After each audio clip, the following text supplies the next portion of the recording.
নমস্কার বন্ধুরা, দীপালিস কিচেনে আরও একটি নতুন পর্বে আপনাদের সকলকে স্বাগত জানাচ্ছি। চলে এসেছি আজকে আবারও একটি ভিডিও নিয়ে।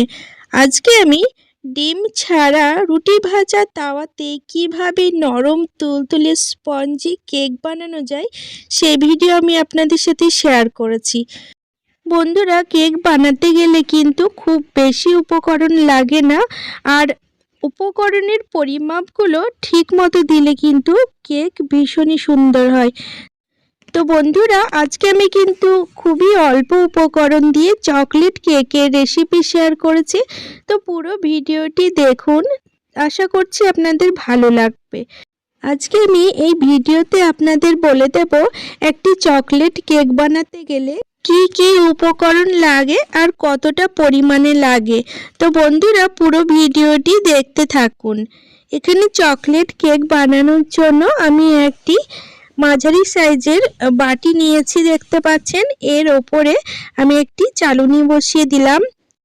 এবার 1 কাপ ময়দা নিচ্ছি। আপনারা যদি চায়ের কাপে মেপে দেন সেক্ষেত্রে চায়ের কাপের 1 কাপ ময়দা দেবেন। এখানে আমি 1 চা চামচ বেকিং সোডা দিলাম আর 1 চা চামচ বেকিং পাউডার দিচ্ছি। তো বন্ধুরা, এখানে আমি 2 টেবিল চামচ মিল্ক পাউডার বা গুঁড়ো দুধ দিলাম। এই গুঁড়ো দুধ দেওয়ার ফলে স্বাদ কিন্তু খুব ভালো হবে। তো বন্ধুরা, এখানে আমি যেহেতু চকলেট কেক বানাচ্ছি তাই 2 টেবিল চামচ কোকো পাউডার বা চকলেট পাউডার দিলাম। এবার সমস্ত শুকনো উপকরণ আমি চালুনি দিয়ে খুব ভালো করে চেলে নেব। বন্ধুরা, ভিডিওটি যদি ভালো লাগে অবশ্যই একটি লাইক করে দেবেন, কারণ আপনাদের একটি লাইক আমার কাছে ভীষণ মূল্যবান। তো বন্ধুরা, এখানে দেখতে পাচ্ছেন চেলে নিচ্ছি, কিন্তু এখানে কোকো পাউডারগুলো একটু গোটা গোটা হয়ে আছে, কারণ প্যাকেটের মধ্যে কোকো পাউডার অনেক সময় এইভাবে জমা বেঁধে যায়।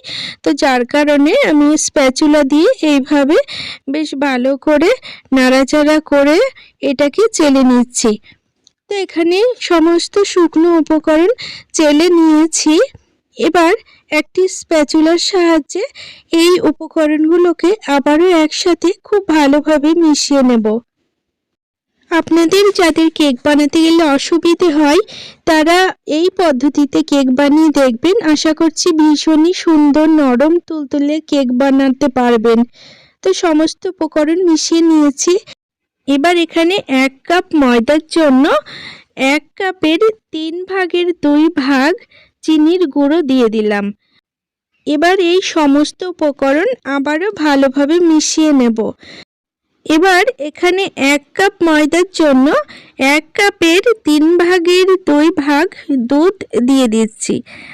আপনারা যদি চান সেক্ষেত্রে ব্যাটারটা দুধের পরিবর্তে জল দিয়েও গুলতে পারেন, সেক্ষেত্রেও কিন্তু কেক বানানো হবে। তো এখানে দুধ দেওয়ার পর আবারও সমস্ত উপকরণ খুব ভালোভাবে ফেটিয়ে নিতে হবে।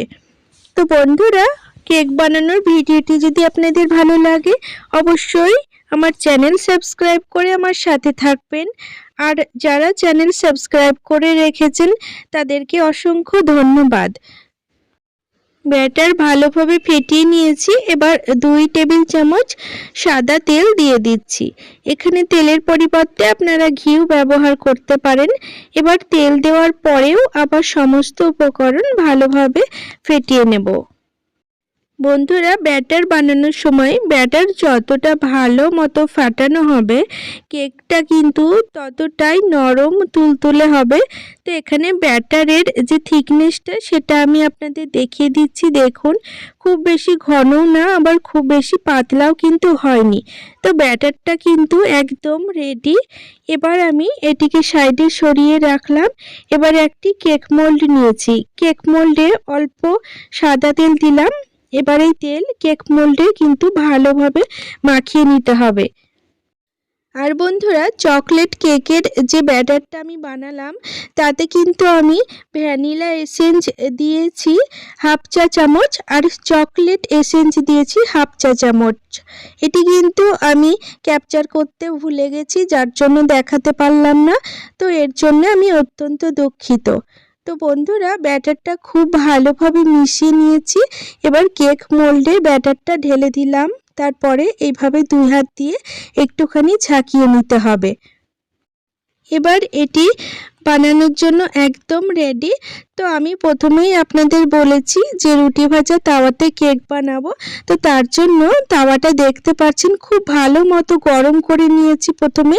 তারপর কিন্তু গ্যাসের ফ্লেমটা একদম লোতে দিয়ে এর ওপরে কেক মোল্ডটা বসিয়ে দিলাম। তারপর ওপরে একটি বড় গামলা দিয়ে সম্পূর্ণভাবে ঢেকে দিলাম। এবার 30 থেকে 40 মিনিট হতে দেব। তো 30 মিনিট পরে আমি ঢাকাটা তুলে নিচ্ছি আর একবার চেক করে দেখব যে কেকটা কাঁচা আছে কিনা। তো দেখতে পাচ্ছেন কেকটা ভালো মতো কুক হয়ে গেছে। এবার আমি এটিকে নামিয়ে নিয়ে ঠান্ডা করার জন্য রেখে দেব।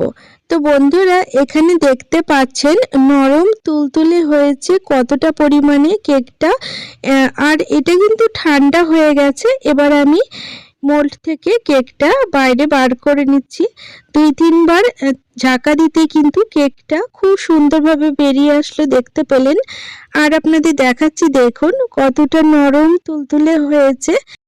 তো বন্ধুরা আপনাদের যাদের কেক বানাতে গেলে সমস্যা হয়, কেক ঠিকমতো ফোলে না বা নরমও হয় না, তারা আমি যে পরিমাপ বলে দিলাম বা আমি যেভাবে দেখালাম এইভাবে কেক বানান। আশা করছি আপনারাও খুব সুন্দর কেক বানাতে পারবেন।